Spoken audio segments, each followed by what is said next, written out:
राधा राधा राधा राधा राधा राधा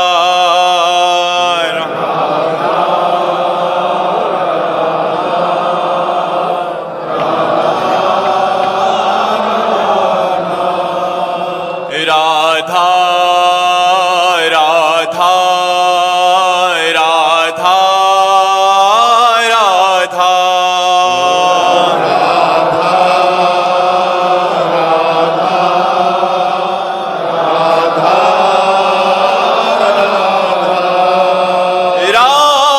राधा राधा राधा राधा राधा राधा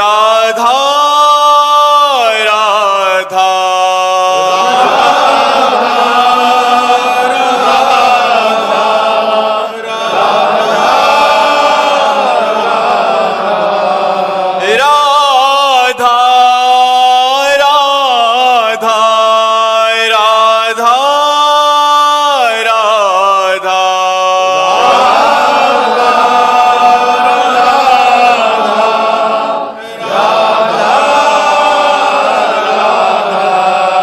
आय राधा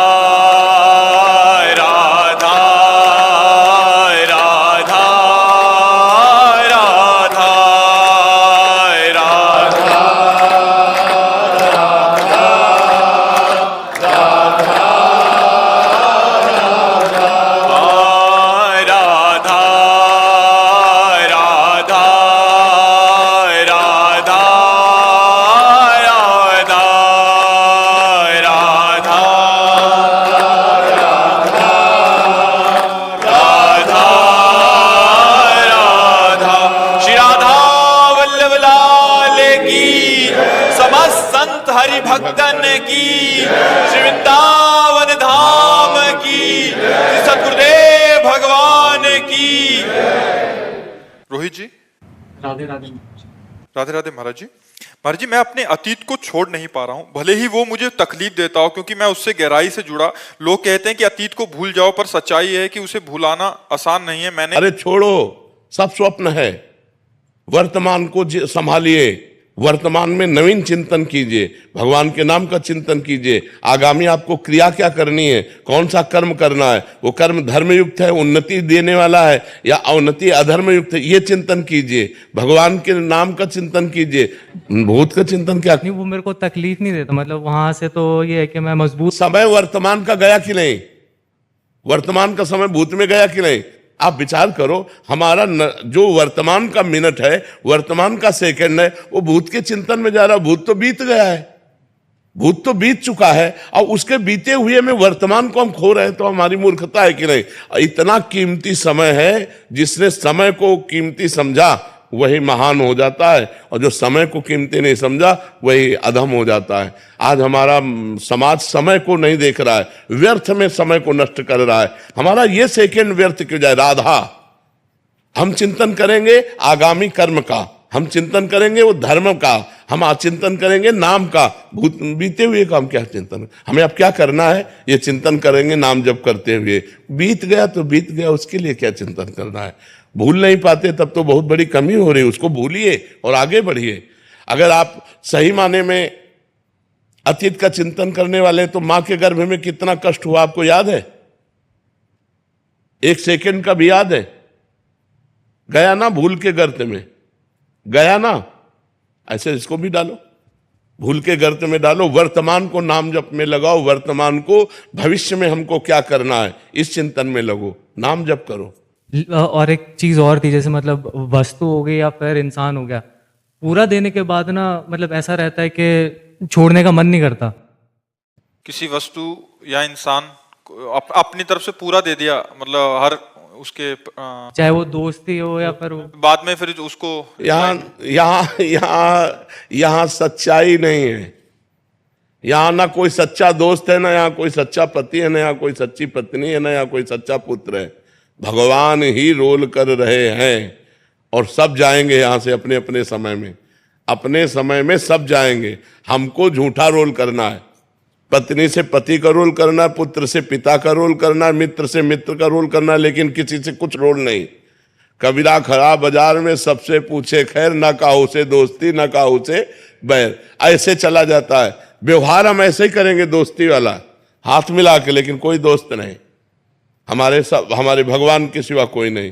तब तो निपट पाओगे, नहीं तो अभी पहले उसमें बैच में कह रही थी कि हमसे उसने प्यार किया, फिर कहा कि हम ब्याह करेंगे, फिर हमारे साथ गलत संबंध किया, फिर उसने छोड़ दिया, मैं उसे भूल नहीं पाती हूँ। ऐसे शरीर के साथ में विचार करवा लिया, ऐसे गंदी बातें में उतर गई, कोई मर्यादा ही नहीं, कोई धर्मशास्त्र की आज्ञा का पालन ही नहीं, कोई गुरुजन नहीं, कोई बड़ा नहीं, किसी की आज्ञा। यही तो हो रहा है, यही हो रहा है। ये सब रुकेगा तभी जब अध्यात्म की जागृति हो जाए, विवेक की जागृति हो जाए। नाम जप करो, ठीक है।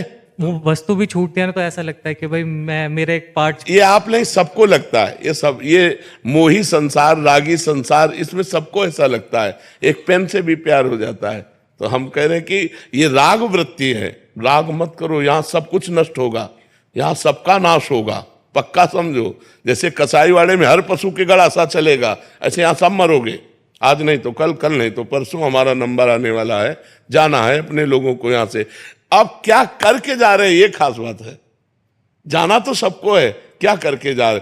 नाम भगवान का जप लो, भजन कर लो, अध्यात्मवान बनो, परोपकार कर लो, दूसरों को सुख पहुंचा लो, यही तुम्हारे साथ जाएगा, यही मनुष्यता है। और यहां तो देख लो हाहाकार मचा हुआ है, कैसी राक्षसी वृत्ति बढ़ती चली जा रही है। तो बिना अध्यात्म के ये पशुता, ये राक्षसी वृत्ति नहीं जाती। इसलिए सब लोग अध्यात्मवान बनो, कोई मांस मत खाओ, शराब मत पियो, पराई माताओं बहनों की तरफ गंदी दृष्टि मत रखो, जुआ मत खेलो, चाहे वो गेम में हो चाहे प्रगट में हो, और नाम जप करो, परोपकार करो, तुम्हारा जीवन मंगल में हो जाएगा। अखिलेश मिश्रा जी, काशी से। श्री हरिवंश गुरुदेव, आपके चरणों में कोटि कोटि प्रणाम। महाराज जी, वापसी की तैयारी कब व कैसे की जाए? देहाभिमान पूर्णता गलित कैसे और कब होगा? देखो, विषयों की स्फुरणा होती है सबसे पहले। जब हम विषयों का चिंतन करते हैं, देहाभिमान गलित होने का उपाय बता रहे हैं, क्योंकि कर्ता और भोक्ता ही देहाभिमान है। मैं ये करता हूं और मैं ये भोगता हूं। तो अंतःकरण में विषय स्फुरणा होती है, मन में बुद्धि उसका निश्चय करती है, चित्त उसका चिंतन करता है। विषय स्फुरणा में अगर हमारी थोड़ी भी प्रीति हुई तो संकल्प बन जाता है। संकल्प में प्रीति होने से वो कामना बन जाती है, और कामना से क्रिया होती है। क्रिया में सुख भोगने की लालसा होती है। तो कर्ता और भोक्ता भाव देहाभिमान है। हम ऐसा भजन करें कि इस स्फुरणा को ही नष्ट कर दें। स्फुरणा संकल्प न बनने पावे, संकल्प कामना न बनने पावे, कामना क्रिया में न उतारने पावे। जितने भी भोग सुख हैं वो सब क्षणिक हैं, सब नाशवान हैं। शरीर निर्वाह के लिए मैं शरीर नहीं हूँ। शरीर निर्वाह के लिए हम केवल विषय सेवन करें, और शरीर का जो धारण करने का लक्ष्य है वो भगवत प्राप्ति है। इसलिए एक क्षण भी नाम का अंतराय न रह जाए, हर क्षण नाम चलता रहे, जिससे स्फुरणा ही न बने, संकल्प ही न बने, कामना ही न बने, क्रिया ही न बने। तो हमारी सुख भोगने की लालसा और कर्ता भाव, मैं ये करता हूं, मैं ये क्रिया की और उससे ये सुख भोगा, ये दोनों भाव जितने क्षीण होते जाएंगे उतना अभिमान गलित होता जाएगा। निरंतर नाम, खूब डट के भजन, और आहार उतना ही जितने से हमारी शरीर प्रक्रिया चल जाए। आहार का साधना में बहुत बड़ा रोल है। अगर हम बाजारी आहार ज्यादा पाएंगे तो रजोगुण और तमोगुण रहेगा, सतोगुण नहीं रहेगा। अगर हम सात्विक आहार पाएंगे तो रजोगुण तमोगुण का नाश हो जाएगा और सात्विक प्रवृत्ति भजन में रहेगी। और जितना भजन में सात्विक प्रवृत्ति रहेगी उतने देहाभिमान गलित होता जाएगा। असत आचरणों से देहाभिमान पुष्ट होता है, सद आचरणों से देहाभिमान गलित होता है। जितना मन मलिन होता है उतना देहाभिमान पुष्ट होता है, जितना मन निर्मल होता है उतना देहाभिमान गलित होता है। जितना संसारी पुरुषों का संग करते हैं देहाभिमान पुष्ट होता है, जितना संत पुरुषों का संग करते हैं देहाभिमान गलित होता है। ये हमें सावधानियां रखनी है और हमें ऐसे चलना है। नाम एक तार चलाना है, स्फुरना ही ना होने पावे मन में विषय के, कामना की, क्रिया की स्फुरना ही ना होने पावे। और क्रिया करना ही है हमको। जैसे आप ऑफिसर हो तो अपने डिपार्टमेंट में आपको कार्य करना है, तो सब में भगवत स्वरूप देखते हुए, अपने कर्तव्य के अनुसार व्यवहार करते हुए, बिल्कुल निरपेक्ष रहते हुए, करते हुए भी नहीं कर रहे हैं, नहीं करते हुए भी कर रहे हैं। इस स्थिति में जब तक हम नहीं आएंगे तब तक देहाभिमान गलित नहीं होगा। नाम खूब जप करो, पवित्र आहार अल्पाहार करो, और इतना भजन करो कि स्फुरना ही किसी कामना की न होने पावे। और अपने कर्तव्य का ज्ञान रखो कि हमारा जो पद है उसके अनुसार हमें समाज में क्या व्यवहार करना है, उसमें अपराध न बनने पावे। तो इसी से भगवत कृपा से देहाभिमान गलित होकर यंत्रवत क्रियाएं हो रही, करता आप नहीं है। जैसे इनके शरीर की क्रियाएं हो रही, आप कर्ता अपने को नहीं मानते, ऐसे इस शरीर की क्रियाएं हो रही तो आप अपने को कर्ता नहीं मानते।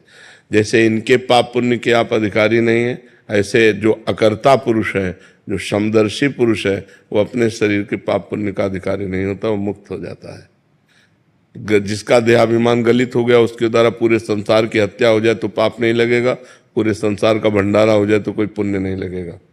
देहाभिमान रहित महापुरुष के द्वारा जो सत्क्रिया होती है वो यंत्रवत भगवान के द्वारा होती है, तो वो भगवत स्वरूप हो जाता है जिसका देहाभिमान गलित हो जाता है। तो उसके लिए प्रक्रिया ये कि खूब नाम जप करो, और सावधानी ये रहे कि विषय स्फुरना न होने पाए। स्फुरना हो जाए तो संकल्प ना बनने पावे, संकल्प बन जाए तो क्रिया न बनने पावे, और क्रिया हो तो सावधान हो जाए। अब वो फंसा लेगी क्रिया, क्रिया में उतर गया तो फिर कर्ता भाव से फंसा लेगा, और जहाँ कर्ता भाव है तो भोक्ता भाव अपने आप उसे भोगना पड़ेगा। अवश्य में वो भोक्तव्यम कृतम कर्म शुभाशुभम, शुभ अशुभ कर्म का कर्ता फल को जरूर भोगेगा, उसका सुख दुख फल भोगेगा। अहंकार विमूढ़ आत्मा, मूढ़ता में अहंकार होता है, ज्ञान में अहंकार नहीं होता है। तो ये ज्ञान रखो, हर समय सावधान रहो, खूब नाम जप, बस खास बात नाम जप है। जितना नाम जप करोगे उतने ज्ञान विज्ञान प्रकट होता चला जाएगा, अहंकार गलित होता चला जाएगा। समझ पा रहे आप? मोहन गुप्ता जी सूरत से। श्री हरिवंश महाराज जी हम शास्त्रों के वचनों को श्रद्धा से सुनते हैं। श्री नाम की महिमा, प्रसाद की महिमा, धाम, हरि कथा, साधकों के जीवन में जो भी शुद्ध भक्ति के अनुरूप होता है उसे करने का प्रयास भी करते हैं। पर महाराज जी फिर भी ये अनुभव होता है कि मन अभी शुद्ध नहीं है, मन एकाग्र नहीं है, भीतर से तल्लीनता नहीं हो रही, कामना अनर्थ की निवृत्ति नहीं हो रही। महाराज जी ऐसा अंदर से बना रहता है। महाराज जी ऐसी अवस्था में भजन की कमी है, सुनने मात्र से काम नहीं चलता। हम ज्यादा पढ़ने और सुनने में समय नहीं लगाया, करने में लगाया है। अगर हमने किसी बात को पढ़ा एक लाइन तो वही ग्रंथ बंद कर दिया, और उसका 100 बार चिंतन किया और उसको अपने जीवन में उतारने की कोशिश की। तो बहुत नायम आत्मा प्रवचनेन लभ्या न मेधया न बहुना श्रुतेन। ये आत्मबोध न तो बहुत प्रवचन करने वाले को मिलता है, न बहुत प्रवचन सुनने वाले को मिलता है, न बहुत बुद्धिमान को मिलता है।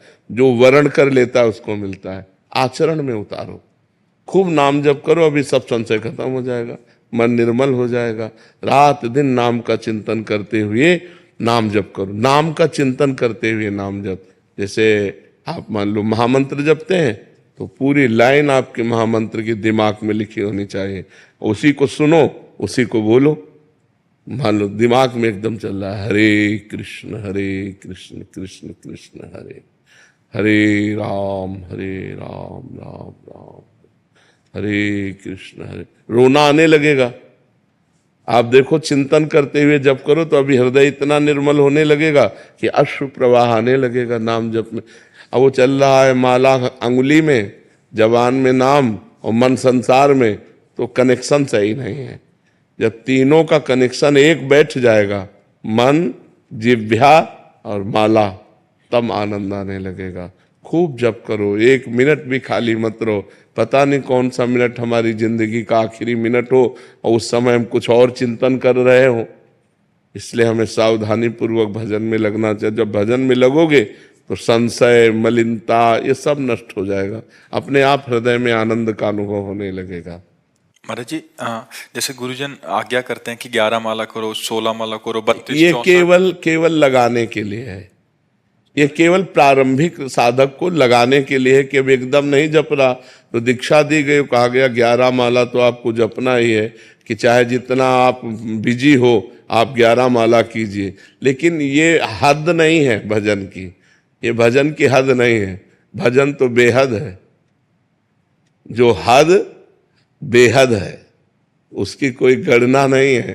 भगवान की प्राप्ति के लिए कोई गणना नहीं कि भगवान 11 माला में मिलेंगे कि 21 माला में मिलेंगे। वो तो जब निरंतर प्रीति पूर्वक भजन किया जाता है, भगवान के सिवा और कुछ याद न रहे, केवल भगवान की चाह रह जाए, मैं भगवान का, भगवान मेरे, तब भगवान की प्राप्ति होती है। महाराज जी जैसे ये तो उत्तम साधक और ये उत्तम अवस्था प्राप्त करने के लिए उत्तम साधन है महाराज जी। महाराज जी जैसे संसार में बहुत सारे ग्रस्त जन हैं जो ड्यूटी पे भी जाते हैं, सब कुछ करते हैं, उनके लिए महाराज जी कठिन हो जाता है जब आप ये बोलते हो कि ऐसा करना है।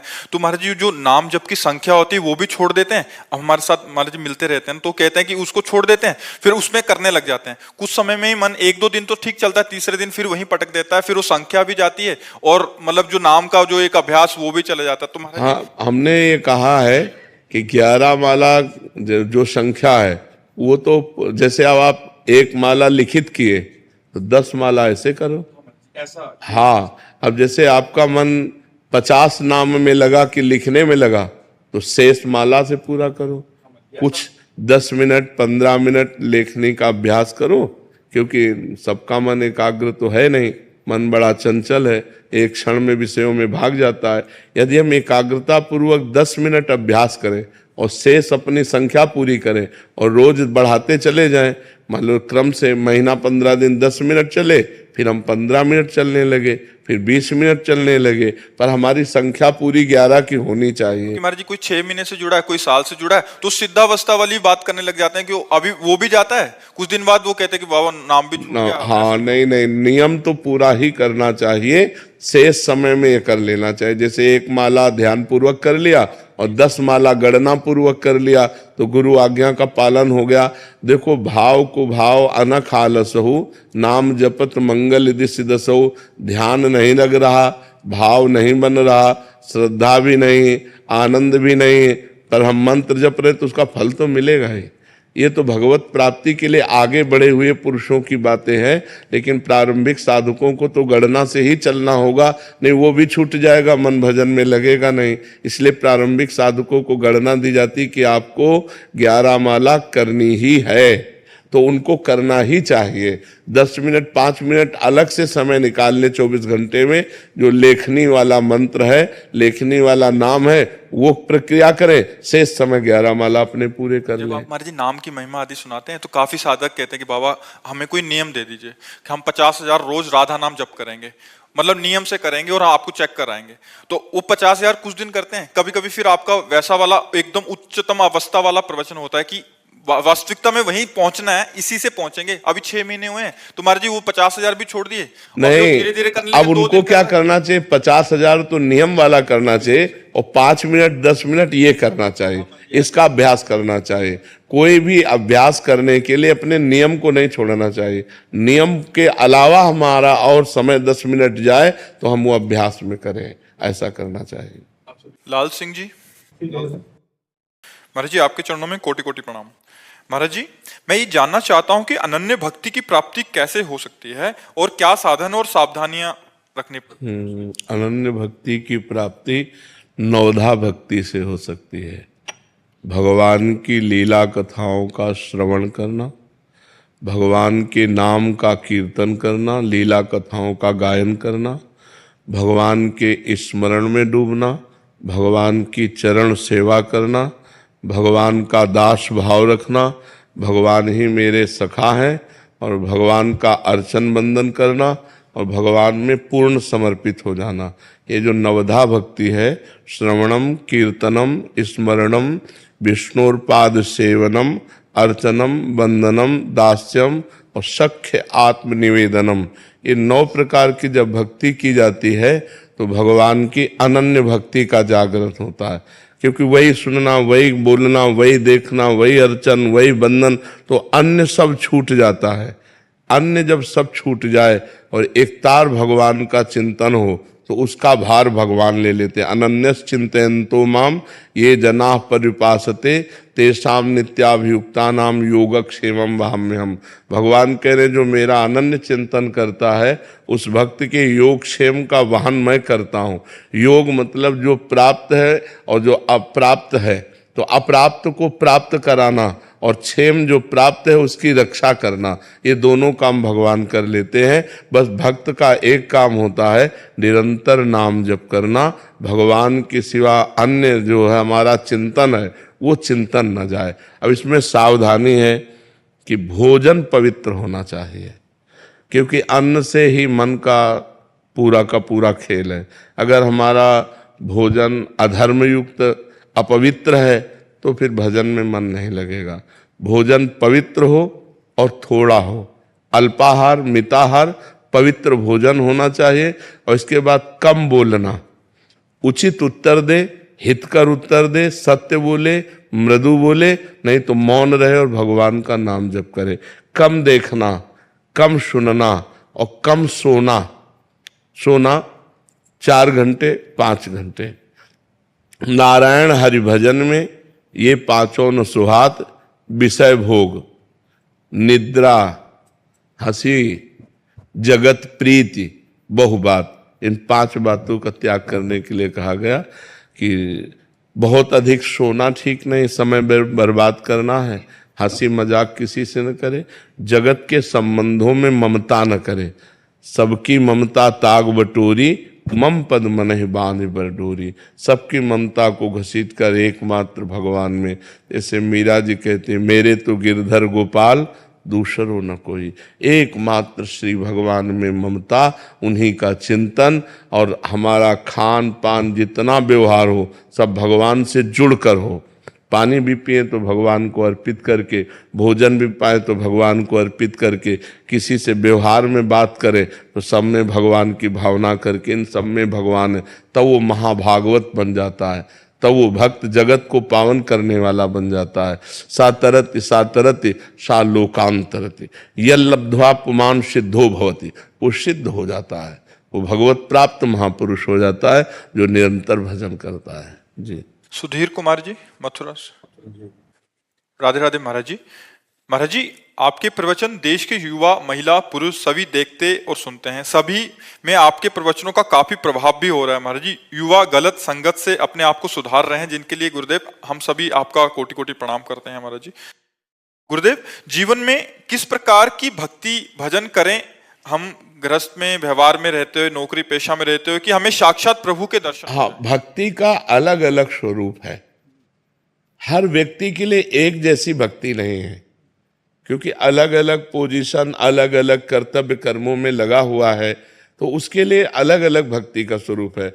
अब जैसे आप अपनी पोस्ट पे हैं, तो आपको अगर हम कहें कि आप 6 घंटा बैठकर माला चलाइए तो गलत उपदेश है। आपके लिए यही कि जब आपको रात में कभी किसी भी समय सुबह ब्रह्म मुहूर्त में भी अगर कह दे कि भाई ड्यूटी निभा के ब्रह्म मुहूर्त, तो ब्रह्म मुहूर्त में फोन आ जाएगा, आप चलिए वहां तैनात होइए, चल करके आप चल हाँ, तो आपके लिए है चलते फिरते उठते बैठते नाम जप करना। और सबसे बड़ी बात है अधार्मिक पुरुष को बख्शना नहीं और धार्मिक पुरुष को दंड नहीं देना, ये खास बात है। भक्ति का अलग अलग स्वरूप होता है। मतलब रुपया का प्रलोभन या कोई ऑफिसर का भय आपसे गलत करवा दे, वो हमें नहीं करना।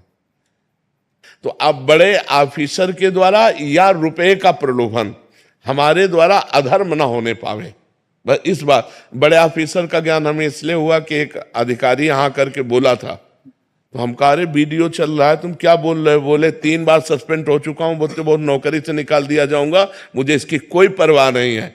बोले अब मैं अधर्म नहीं कर सकता, जब से आपका प्रवचन सुना हो, बोले मैं अब अधर्म नहीं कर सकता। तो अब जैसे गांव भाषा में उसे घूस कहते हैं, कोई घूस दे करके हमसे गलत करवा ले, ऐसा नहीं हो सकता। या कोई अधिकारी हमको कि प्रलोभन देकर या भय दे करके हमसे गलत करवा ले, ऐसा नहीं हम करेंगे। तो हमारा डिपार्टमेंट जो कानून हमें आदेश करता है, हम उसके जितना हमें अधिकार मिला है हम कानून के अधिकार के अनुसार दोषी को दंड देना और निर्दोष की रक्षा करना और भगवान का नाम जप करना, यही भक्ति है। क्योंकि आप कभी ठाकुर जी को बैठ करके स्नान करवा रहे हो और उसी समय फोन आ जाए तो आपको छोड़ के भागना पड़ेगा। तो सबसे बड़ी भक्ति आपकी है कि राष्ट्र सेवा में जो आपको पद मिला है, अपने अधिकार के अनुसार हम उसका बर्ताव करें और सरकारी पेमेंट से अपना जीवन पोषण करें। हमको घूस नहीं चाहिए, जिसके द्वारा हम अधर्म बने वो हमें कार्य नहीं चाहिए। हमने देखा है, आपको सच्ची बताए, जो गलत आचरण करते हैं उनके परिवार में उसका प्रभाव पड़ता है। उनके बच्चे, उनके परिवार, उनका परिवार मतलब विध्वंस हो जाता है, भले वो सारी व्यवस्था किए रहे। अगर निर्दोष पुरुष को दंड दिया जाए और उसकी हाय लग जाए, कभी सरसब्ज नहीं हो सकते आप। तो दोषी को बख्शो मत, चाहे जितना रुपया वो दे, और निर्दोष को दंड मत दो। पर यही सबसे बड़ी भक्ति, और नाम जप करो।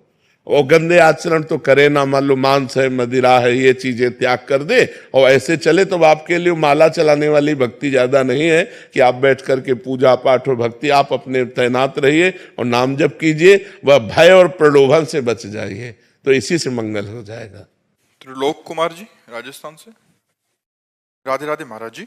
महाराज जी, मैं कर्म में विश्वास रखता हूँ और आपको यूट्यूब माध्यम से 1 साल से सुन रहा हूँ। महाराज जी, मेरा प्रश्न है कि रामायण में एक बताया गया है कि कर्म प्रधान विश्व करी राखा, जो जस करहि तो तस फल चाखा, और सकल पदार्थ ही है जग माही, कर्महीन नर पावत नाही। तो महाराज जी, एक तरफ कहते हैं कि होई है सोही जो राम रचि राखा। तो केवल कर्म तक सीमित रहना चाहते हो क्या? केवल कर्म तक करना चाहते हो क्या? तो कर्म 2 ही प्रकार के होते हैं, शुभ कर्म और अशुभ कर्म, और इनकी दोनों की गति बस नरक, स्वर्ग और मृत्यु लोक। तो दुर्गति से बचोगे क्या कर्म करके? सत्कर्म करना है, भगवत कर्म करना है, भगवान के अधीन होकर के कर्म करना है, श्री कृष्ण अनुकूलेन कर्म करना है, प्रतिकूल से विसर्जनम करना है, भजन करना है, परोपकार करना है, माता पिता की सेवा करनी है, पुत्र परिवार आदि का पालन करना है, और ये सब कर्म भगवान को अर्पित करके भगवत प्राप्ति करनी है। अगर भगवत प्राप्ति नहीं तो शुभ अशुभ कर्मों के पचड़े में तो पूरा संसार फंसा हुआ है। सब संसार कर्म कर रहा है, तुम ही थोड़ी कर्म कर रहे हो। बिना कर्म किए कोई एक क्षण भी नहीं रह सकता। तो सब कर्म कर रहे हैं, शुभ कर्म बन रहे हैं, अशुभ कर्म बन रहे हैं। शुभ का फल सुख मिल रहा है, अशुभ का फल दुख मिल रहा है। दुख सुख की इसी पचड़े में सब फंसे हुए हैं। तो को मानो दे इसी के लिए मिला है क्या? केवल कर्म करते हुए सुख और दुख का भोग करना, मानव देह का फल मिला है। सुख दुखे समय कृत्वा लाभा लाभो जया जयो। सुख दुख में समान भाव करते हुए, लाभ अलाभ में, जय पराजय में समान भाव करते हुए परमात्मा प्राप्ति करने के लिए, परमात्मा प्राप्ति करने के लिए शुभ अशुभ दोनों कर्मों का नाश करना होता है। शुभ अशुभ दुर्ग विध्वंस बल तब जयति जयति जग उच्चर। शुभ अशुभ दोनों कर्मों का जब नाश होगा तब भगवत प्राप्ति होगी। अब ये आता है, ये कला आती है दोनों कर्मों का नाश करने की। वो है हुई है सोई जो राम रचि राखा, को करी तर्क बढ़ावे साका। वही होता है जो भगवान ने रच रखा है। तो अब भगवान ने हमें मानव देह रच रखा है, भगवान के हम अंश हैं। अब हम भगवान का भजन करके शुभ अशुभ का नाश करके भगवत प्राप्ति करेंगे। कर्मों के क्या, कर्म तो सब जीव कर रहे हैं। कौन सा ऐसा जो कर्म विहीन हो? कुछ पाप कर्म हो रहे हैं, कुछ पुण्य कर्म हो रहे हैं, लेकिन कर्मों के ऊपर जो उठे तब तो बात बने। मनुष्य जीवन केवल कर्मों में ही फंसे रहने के लिए थोड़ी है। कर्म समर्पण करके कर्म योग करने के लिए है। कर्म योग के द्वारा भगवत प्राप्ति करो, भक्ति योग के द्वारा भगवत प्राप्ति करो, ज्ञान योग के द्वारा भगवत प्राप्ति। ये योग प्राप्त करने के लिए मानव जीवन है। समझ पा रहे हो आप? अंशु त्रिपाठी जी। राधे राधे महाराज जी। महाराज जी, जब भी मेरे जीवन में खुशी आती है तो मैं डर सी जाती हूँ, जैसे उसके बदले कुछ बुरा हो जाएगा। मुझे ऐसा डर क्यों सताता है महाराज जी? इसका जब मन मलिन होता है तो सुख में वो भय की कल्पना कर लेता है, नकारात्मक सोच ले आता है। और जब मन पवित्र होता है तो भय, दुख और चिंता के समय में भी वो सकारात्मक सोच कर लेता है और सुख का अनुभव करता है।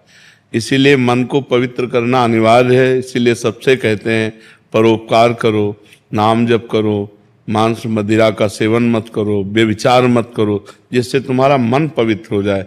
नहीं सुख का अवसर आने पर भी वो नकारात्मक सोच मतलब निगेटिव सोच लाकर वो भय पैदा कर देगा। सुख का तो अवसर आया और दुख दे रहा है मन, और जब दुख का अवसर आया तो दुख भोगेगा ही। इसलिए मन को पवित्र करना अनिवार्य है, और उसकी पवित्रता के लिए दो उपाय है, एक नाम जप और एक परोपकार। दूसरों का हित करो। कोई बीमार है, कोई भूखा है, कोई गरीब है, उसका सहयोग कर दो। उसकी जो मांग है उस समय आवश्यकता उसकी पूर्ति कर दो, भगवान आपका बड़ा मंगल करेंगे। और नाम जप करो। नाम जप के बिना सब बात गड़बड़ है। इसलिए किसका प्रश्न है? हाँ, इसलिए नाम जप करो और परोपकार की भावना रखो और घर परिवार में सबकी सेवा करो, और नकारात्मक सोच अपने आप चली जाएगी यदि नाम जप करोगे। देखो, बड़ी से बड़ी दुख की परिस्थितियों में भी भक्तों ने आनंद का अनुभव किया है। भगवान की बड़ी कृपा है ऐसा बोले। देखो सकारात्मक सोच का फल, कि बड़ी से बड़ी विपत्ति है, दुख है, उनसे जब वार्ता की गई तो कहते बड़ी कृपा है भगवान की। मतलब दुख में भी भगवान की कृपा का अनुभव करके वो सुखी हो रहे हैं। और यहाँ सुख में भी भय की एक, कि कहीं भय ना आ जाए, संशय वृत्ति आ गई, तो ये मन की मलिनता है। इसको निर्मल करने के लिए नाम जप और परोपकार कीजिए। अभी जी पंजाब से। जी महाराज जी, आपके चरणों में कोटि कोटि प्रणाम। गुरुदेव भगवान, जैसे आप कहते हैं कि परिवार में किसी एक को भगवत प्राप्ति हो जाती है तो 21 पीढ़ियां तर जाती हैं, तो महाराज जी इसका भाव क्या है? महाराज जी, भगवत प्राप्ति होना बहुत कठिन बात होती है, कल्याण हो जाना बात अलग होती है। वही जैसे 21 पीढ़ियां, मतलब उनका कल्याण होने का मतलब कि दोबारा जन्म नहीं होता। हाँ, फिर नहीं, पक्का नहीं होगा, इसमें कोई संशय नहीं है। देखो, भारतीय सुविधा जैसे कोई बड़ा अधिकारी होता है तो उसके माता पिता फ्री रेल में चल सकते हैं, उसके परिवारजनों को होती है ना सुविधाएं। तो जब कानून, अपनी भारत सरकार इतना सुविधा परिवार वालों को देती है, भाई लड़का नौकरी में तो माता पिता फ्री क्यों चल देंगे? बोले नहीं, सुविधा है। कब परिवार को सुविधाएं नहीं मिलती? तो भगवान ने सुविधा दी है कि अगर एक भक्त निकल गया और भगवान को प्राप्त हो गया, भगवान का साक्षात्कार कर लिया, तो 14 पीढ़ी आगे की और 7 पीढ़ी पीछे की, 14 और 7 21 पीढ़ियां तर जाती है। पर हो तो भगवत प्राप्त। 2-4 माला घुमाने वालों के लिए भगवत प्राप्त हो गए। तो अगर उसके कुल में हो गया तो 17 सा लोकांतार्यत, उतर जाता है, लोगों को उतार देता है। बड़ी बात होती है ना। कुलम पवित्रम जननी कृतार्था, शास्त्र कहते वो कुल पर सो कुल धन्य उमा सुन जगत पूज्य सुपनीत, श्री रघुवीर परायण जे जन उपज विनीत। भगवान का विनय संपन्न भक्त जो पैदा हुआ भगवत सागर, वो कुल जगत पूज्य हो जाता है। अहोबत सुपचितो गरियान यज्ञ वर्तते नाम तुभ्यम। वो चाहे चांडाल क्यों ना हो, नीच स्वपच क्यों ना हो, अगर जिसकी जिह्वा पे भगवान का नाम आ गया और भगवान का निरंतर नाम जप कर रहा है, वो जगत पूज्य गरियान, वो जगत में सबसे श्रेष्ठ है। नाम प्रसंग कहत उपदेश जाया धर्म, धन्य सो देश, धन्य सो कुल जय जन्म भयो, धन्य सो तात, धन्य सो माय, संतत सकल सुनो चितलाय, श्री हरिवंश प्रताप जस। नाम जप करने वाला बालक जिसके, तो वो देश धन्य, वो कुल धन्य, वो माता धन्य, वो पिता धन्य, धन्य धन्य हो जाते हैं। लेकिन असली भक्त भगवान का पैदा हो जिसके कुल में, उसके लिए लिखा हुआ है कुलम पवित्रम जननी कृतार्था। हाँ जी। रेणु जी मथुरा से। राधे राधे महाराज जी। महाराज जी, कि मैं पतिव्रत धर्म का पालन करते हुए अखंड सुहाग की कामना हेतु अगर नाम जप या पूजा पाठ करूं तो क्या मुझे भगवत प्राप्ति हो जाएगी? बिल्कुल हो जाएगी, बिल्कुल हो जाएगी, बिल्कुल हो जाएगी, बिल्कुल हो जाएगी। और भगवान आपके पति की आयु की रक्षा भी करेंगे, क्योंकि भजन में बड़ा बल है, तपस्या में बड़ा बल है, संयम में बड़ा बल है। महाराज जी, इनका एक और प्रश्न है कि महाराज जी, माताएं बहनें जो घूंघट करती हैं, क्या इसकी कोई धार्मिक मान्यता है या पवित्र आचरणों में? पवित्र आचरणों के लिए ये ग्रामीण मान्यता है, धार्मिक या शास्त्रीय मान्यता नहीं है। ये जो घूंघट है, ये इसलिए कहा जाता है कि हम रूप दर्शन न करावें और न सहसा किसी के करें। नारी की पवित्रता का बहुत बड़ा उसमें, अब आजकल तो ये सब देखने को नहीं मिलता, लेकिन गांवों में बूढ़ी माताएं अब भी इतना डालेंगी। अच्छा, घर में जैसे बूढ़े कोई जाते थे तो कहे दादा आ गए सब घूंघट करके, आज भी है गांव में, गांव में है तो ना। हाँ, तो देखो कितनी पवित्रता थी कि पूज्य जन जो है वो ऐसे सावधान करके जाते थे कि माताएं बहनें यदि असावधान हो तो सावधान हो जाए कि हम उनके अंग भी न देखें, उनका चेहरा भी न। गांव में तो ऐसा होता था कि मरने के बाद जब परवाह करने जाते तब कहते थे यार तुम्हारी बहू को तो हमने आज देखा है, नहीं तो और देखो ये मर्यादा पुरुषोत्तम भगवान श्री राम के समय में भी था। जिस समय सीता जी के शीश फूल आदि जो है वो लक्ष्मण जी को दिखाए कि सीता जी के आभूषण है, किष्किंधा में जब सुग्रीव जी ने दिए कि विमान के ऊपर से सीता जी ने, तो उनका प्रभु यदि माता के चरणों के कोई आभूषण होते, देवर हैं कि माता के चरणों के आभूषण होते तो मैं बता सकता था। हमने कभी माता को ऐसे नहीं देखा, ऐसे चरणों की तरफ। मतलब छोटा भाई बड़े भाई की पत्नी को मां समझता था और बड़ा भाई छोटे भाई की पत्नी को बेटी के समान समझता था। आज अब तो ऐसे राक्षस पैदा होते चले जा रहे कि अपने बच्चों के साथ ही दुष्कर्म करने के लिए तैयार हैं, फिर बहू बेटियां और सब। तो ये बड़ी पवित्रता का प्रतीक है। पहले ये कोई शास्त्रीय नहीं है, ये कोई शास्त्र में ऐसा आदेश नहीं है, ये ग्रामीण व्यवहार है। कुछ ग्रामीण व्यवहार ऐसे होते हैं जो कुल मान्यता हजारों वर्षों से चली आ रहे हैं। अब बड़ा समय खराब हो गया है और उसी का परिणाम भोगना पड़ रहा है। नहीं भोगना पड़ रहा है, फ्रेंड बॉयफ्रेंड ये कहीं कोई मान्यता, कहीं कोई ऐसी।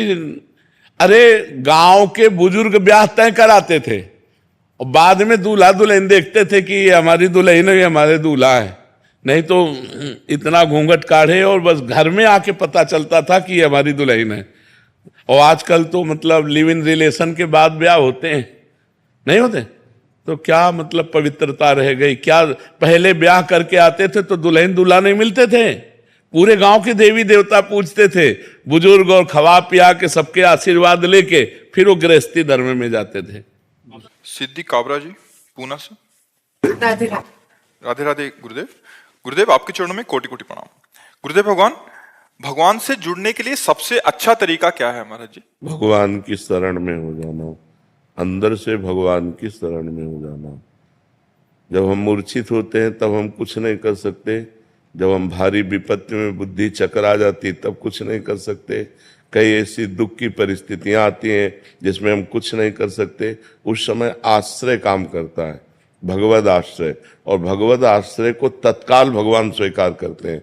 जैसे सुग्रीव जी और बाली जी परस्पर वैर करते थे, तो बाली जी सुग्रीव जी को मारते थे और यहाँ तक कि जान से मारने का उपाय किया, तो भाग करके एकांत में ऐसे रह रहे थे जहाँ श्रापवश वो नहीं जा सकते थे। बिल्कुल ध्यानपूर्वक सुनना। तो दूर से देखा दो राजकुमार आ रहे हैं, तो उसको संशय हुआ सुग्रीव को कि बाली तो ऋषि के श्रापवश यहाँ नहीं आ सकते, हो सकता है इन राजकुमारों को भेजा हो। तो हनुमान जी महाराज को भेजा। हनुमान जी महाराज जी ब्राह्मण के रूप में गए और जब भगवान से परिचय पूछा आप कौन हैं, तो उनका हम दशरथ पुत्र राम लक्ष्मण हैं, हमारी पत्नी को कोई अपहरण करके ले गया है, उसकी हम खोज कर रहे हैं। तो हनुमान जी महाराज चरणों में गिरे, अपने प्रभु को पहचान करके और अपने कांधे पे बैठाल करके लाए। तो सुग्रीव दूर से ही देख के समझ गए कि मित्र पक्ष है, क्योंकि कांधे पे बैठाल के ला रहे हैं। अब सुग्रीव जी ने आज तक कोई भगवान की प्राप्ति का साधन नहीं किया था। भगवान और सुग्रीव जी को हनुमान जी मिला रहे हैं, मतलब भक्त के द्वारा भगवान की आश्रय वृत्ति प्राप्त होती है। सुग्रीव जी को विश्वास दिलाने के लिए भगवान ने अग्नि को साक्षी किया और कहा हम आज से आपको सखा भाव से स्वीकार करते हैं, अर्थात आप हमारे मित्र हैं। किस भय से तुम यहाँ रह रहे हो? तो उन्होंने बताया हमारा भाई ही है, तो हमारा दुश्मन वो हमें मारने के लिए तैयार है, तो उनका एक बाण से मार दूंगा, तुम उससे चिंता न करो। सुग्रीव जी ने जब भगवान की बाहुबल की रक्षा से किष्किंधा का राज्य प्राप्त किया, भगवान ने बाली को मारा, तो 4 महीने भगवान प्रवर्षण पर्वत पर रहे, एक दिन भी नहीं गया। भयवश ऋष्यमुख पर्वत पर प्राण छुपाए रहता था। भगवान के आश्रय से किष्किंधा का राजा बना, एक दिन भी दर्शन नहीं करने गया, ऐसी इनकी भक्ति थी, केवल आश्रय। तो जब बाली को भगवान ने मारा तो बाली ने पूछा मैं बैरी सुग्रीव प्यारा, कारण कवन नाथ में मारा, मैं आपका दुश्मन हो गया और सुग्रीव आपका प्रिय हो गया। ऐसा कि हम दोनों भाई हैं, जानते हैं हम कितने भजनानंदी हैं। हमने कोई साधन भजन नहीं किया, इसने कोई साधन भजन नहीं किया।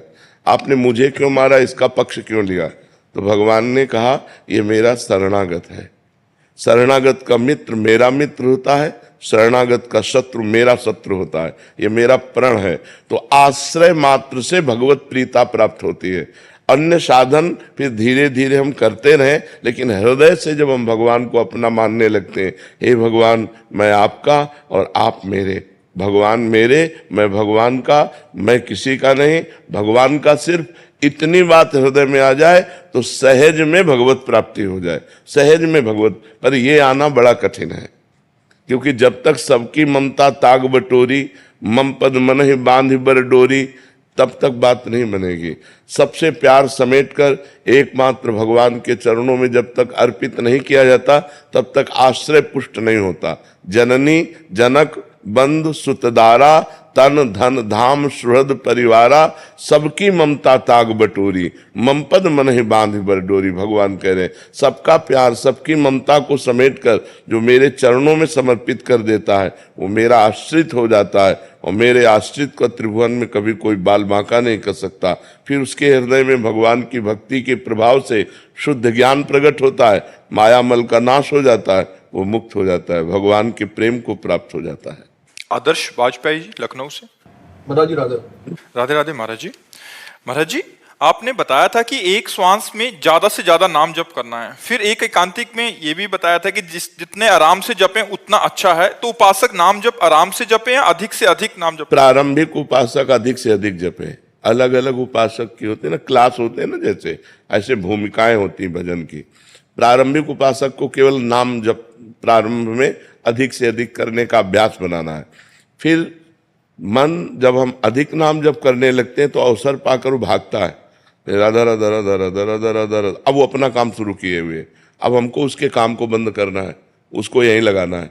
तो बार बार मन जहां भाग कर जाए वहां से हटा के नाम में लगावें। इसलिए अब हमको धीमी गति पकड़नी, राधा राधा राधा। अब हमारे सामने लिखा राधा, हमारे कान ने सुना अंदर से राधा, हृदय से बोल रहे हैं राधा।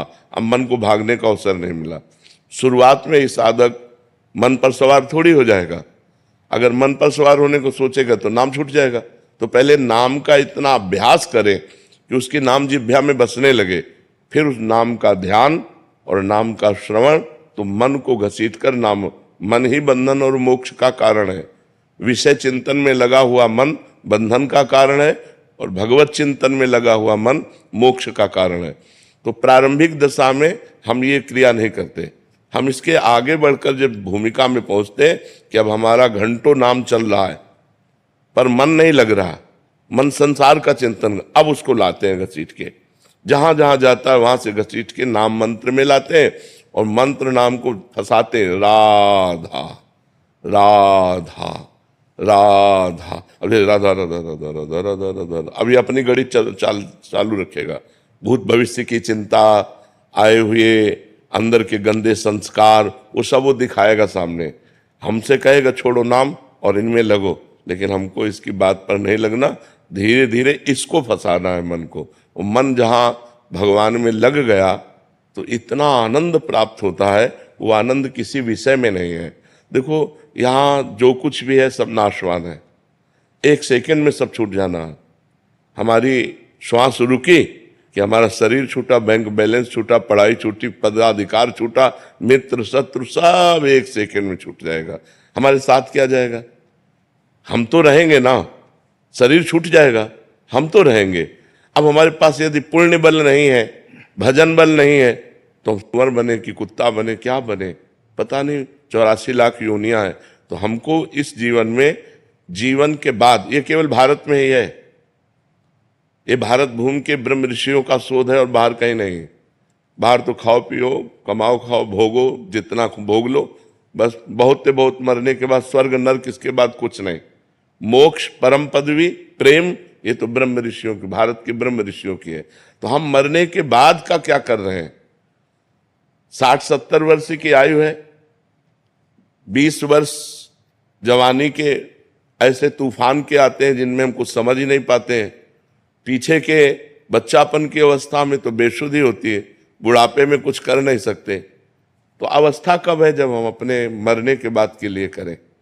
विचार करो। आधा जीवन तो हमारा सोने और मनोरंजन में चला जाता है, जो आधा जीवन है वो कमाने और खाने और भोगने में चला जाता है। हमारे पास समय कब है?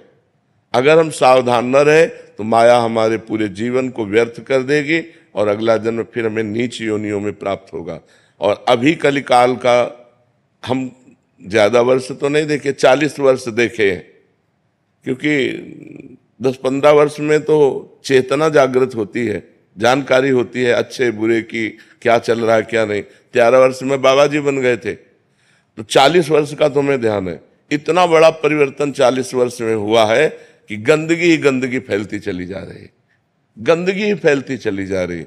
नए नए बच्चे, छोटे छोटे बच्चे इतने गंदी आदतों के शिकार होते चले जा रहे हैं जो कभी स्वप्न में भी नहीं सोचा गया था। नई नई बच्चियां ऐसी गंदी हरकतों से युक्त होती जा रहे जो कहीं कहीं गुंजाइश ही नहीं थी। ब्याह भले 14-15 में हो जाए, गमन होता था 20 वर्ष में। बड़ी पवित्रता, पातिव्रत धर्म, सत्यता। अब क्या गंदगी!